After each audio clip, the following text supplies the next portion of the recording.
प्रस्तुत है मिथुन राशि के जातकों के लिए सितंबर 2025 का मासिक राशिफल, एक सटीक और ज्योतिषीय विश्लेषण के साथ। जानिए इस माह ग्रहों की चाल, नक्षत्रों की स्थिति और गोचर आपके जीवन के किन किन क्षेत्रों को प्रभावित करेंगे। क्या इस महीने आर्थिक लाभ के योग बन रहे हैं? स्वास्थ्य कैसा रहेगा? करियर और संबंधों में क्या होंगे बदलाव? इन सभी पहलुओं का विस्तृत विश्लेषण देखें इस वीडियो में। नमस्कार दोस्तों, प्रिय दर्शकों नमस्कार। स्वागत है आपका हमारे YouTube चैनल पर। और प्रिय दर्शकों, आज हम बात करेंगे मिथुन राशि के लिए सितंबर 2025 मासिक राशिफल के बारे में। कैसा रहने वाला है सितंबर का महीना मिथुन राशि वालों के लिए। आइए जानते हैं इस वीडियो में कि आपके जीवन के विभिन्न क्षेत्रों पर ग्रहों का क्या प्रभाव पड़ने वाला है। प्रिय दर्शकों, यदि आप हमारे चैनल पर पहली बार आए हैं तो चैनल को सब्सक्राइब जरूर कर लीजिए। और प्रिय दर्शकों, यदि आप अपनी कुंडली का विश्लेषण कराना चाहते हैं, अपने अनुसार कुछ भी जानना चाहते हैं तो एक बार संपर्क कर सकते हैं। मैं कोशिश करूंगा कि आपकी समस्याओं का हल हो जाए। तो शुरुआत करते हैं। सबसे पहले सामान्य इस माह मिथुन राशि के जातकों के लिए ग्रहों की स्थिति सोच विचार, पारिवारिक जिम्मेदारियों और निजी निर्णयों पर केंद्रित है। आपके लगन से चौथे भाव में 1 से 10 सितंबर तक शुक्र ग्रह नीच का होकर रहेगा, जिससे मानसिक तनाव, घर परिवार से जुड़ी उलझनों या निर्णयों में असमंजस की स्थिति बन सकती है। 11 सितंबर को शुक्र सिंह राशि से मतलब पंचम भाव में जाएगा, जो रचनात्मक प्रेम और बच्चों से जुड़े मामलों को सक्रिय करेगा। बुध ग्रह जो आपकी राशि के स्वामी है 5 सितंबर को कन्या राशि में प्रवेश करेंगे, चतुर्थ भाव में, जो पारिवारिक मामलों में विश्लेषणात्मक दृष्टिकोण और योजनाबद्धता लाएगा। सूर्य भी 17 सितंबर को चौथे भाव में आकर भूमि, भवन व माता से जुड़े मामलों को सक्रिय करेगा। अब बात करते हैं, महीना मिश्रित परिणामों वाला रहेगा, लेकिन सोच समझकर निर्णय लेने पर लाभ भी मिल सकता है। स्वास्थ्य के दृष्टिकोण से महीना थोड़ा उतार चढ़ाव बना रह सकता है, क्योंकि शुक्र की नीच स्थिति 10 सितंबर तक आपको थकावट, मानसिक चिंता या नींद की गड़बड़ी दे सकती है। और सूर्य का चौथे भाव में गोचर 17 सितंबर के बाद हृदय, फेफड़े या रक्तचाप से जुड़ी समस्याएं पैदा कर सकता है। विशेषकर जिन लोगों को पहले से अस्थमा या हाई बीपी है। बुध का चतुर्थ भाव में गोचर आपको मानसिक रूप से सजग बनाए रखेगा, जिससे आप समय रहते सतर्क हो सकेंगे। आहार संयम, नियमित दिनचर्या और सुबह की सैर स्वास्थ्य को बनाए रखने में सहायक होगी। शिक्षा के क्षेत्र में महीना मेहनत और अनुशासन का रहेगा। बुध का चतुर्थ भाव में गोचर 5 सितंबर से आपको पढ़ाई में ध्यान केंद्रित रखने की क्षमता देगा। विशेष रूप से स्कूल स्तर के विद्यार्थियों के लिए यह समय लाभदायक है, क्योंकि पंचमेश का स्वामी शुक्र के नीच होने से पढ़ाई में कुछ अव्यवस्था रह सकती है। लेकिन 11 सितंबर के बाद जैसे ही शुक्र पंचम भाव में प्रवेश करेगा, शिक्षा में गति और आनंद लौटेगा। सूर्य का गोचर 17 सितंबर के बाद पिता या गुरु के सहयोग से शिक्षा संबंधित कोई नई दिशा आपको मिल सकती है। पिता का आशीर्वाद मिलेगा, गुरु का आशीर्वाद जरूर मिलेगा।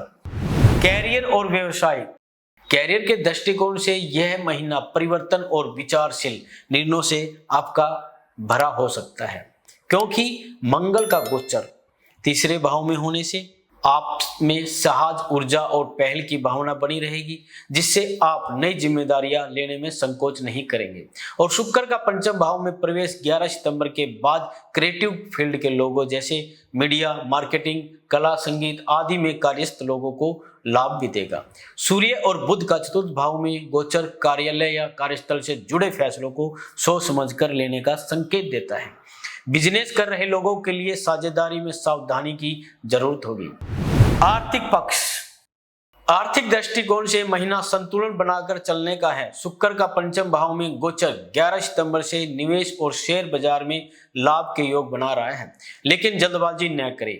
बुध और सूर्य का चतुर्थ भाव में गोचर घर या संपत्ति पर खर्च करने का योग बना सकता है। कोई इलेक्ट्रॉनिक उपकरण या वाहन से संबंधित खर्च संभव है। मंगल तीसरे भाव में जो साहसपूर्वक नए स्रोत से धन अर्जित करने में मदद करेगा।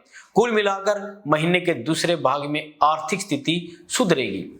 प्रेम और वैवाहिक जीवन, तो शुरुआत में थोड़ी तनावपूर्ण आपका जीवन रह सकता है, क्योंकि पंचम भाव के स्वामी शुक्र 10 सितंबर तक नीच राशि में रहेंगे। गलतफहमियां या संकोच प्रेम संबंधों को प्रभावित कर सकता है।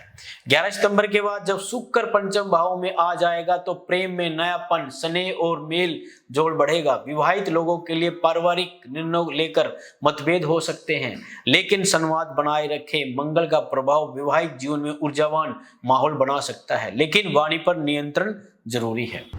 पारिवारिक जीवन, देखिए पारिवारिक दृष्टिकोण से महीना थोड़ी गंभीरता की मांग करता है। बुध और सूर्य का चतुर्थ भाव में गोचर घर परिवार से जुड़ी चर्चाओं को निर्णयों में आपको मुख्य भूमिका देगा, और शुक्र का नीच होकर चतुर्थ भाव में रहना 1 से 10 सितंबर तक घरेलू अशांति या माता के स्वास्थ्य को प्रभावित कर सकता है।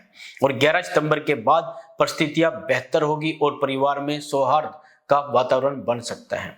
किसी धार्मिक आयोजन या यात्रा से पारिवारिक संबंध मजबूत होंगे। भूमि, भवन और वाहन सुख, देखिए महीने के शुरुआत में शुक्र का नीच गोचर घर या वाहन से जुड़े मामलों में विलंब या परेशानी ला सकता है। 11 सितंबर के बाद जब शुक्र पंचम भाव में आएगा, घर की सजावट, इंटीरियर या वाहन खरीदने की योजना को गति मिल सकती है। सूर्य और बुध का चतुर्थ भाव में होना इस बात का संकेत है कि घर से संबंधित कोई बड़ा निर्णय लिया जा सकता है, लेकिन दस्तावेज की जांच अवश्य करें और वाहन रख रखाव पर खर्च संभव दिखाई दे रहा है। शुभ रंग, शुभ अंक और शुभ दिन, शुभ रंग पीला और आसमानी, शुभ अंक 3 और 5, शुभ दिन बुधवार और शनिवार। उपाय क्या करने हैं आपको सितंबर के महीने में? देखिए बुधवार के दिन हरे मूंग का दान करते रहें। ओम बृहस्पति नमः मंत्र का जाप करें। आप घर में तुलसी का पौधा लगाकर रोज दीपक जलाएं। माता पिता के चरण स्पर्श कर आशीर्वाद लें। उनका आशीर्वाद से ही आप बाहर जाए, आपके काम में किसी प्रकार की रुकावट नहीं आएगी। मिथुन राशि का सितंबर 2025 राशि फल। प्रिय दर्शकों, यदि आप चैनल पर पहली बार आए हैं तो चैनल को सब्सक्राइब जरूर कर लीजिए, और यदि आप अपनी राशि के बारे में, अपने बारे में कुछ भी कोई भी प्रश्न पूछना चाहते हैं तो कमेंट में या व्हाट्सएप पर आप मैसेज कर सकते हैं। मैं कोशिश करूंगा कि आपकी समस्याओं का हल करने का। जय माता की। आपका पूरा महीने मंगल हो, शुभ से भरा हो, सुख शांति आपके घर में हो। जय माता दी। और हाँ, गुरुजी एक जूम पर लाइव वेबिनार कर रहे हैं जो बिल्कुल फ्री है। डिटेल्स आपको डिस्क्रिप्शन में मिल जाएंगे।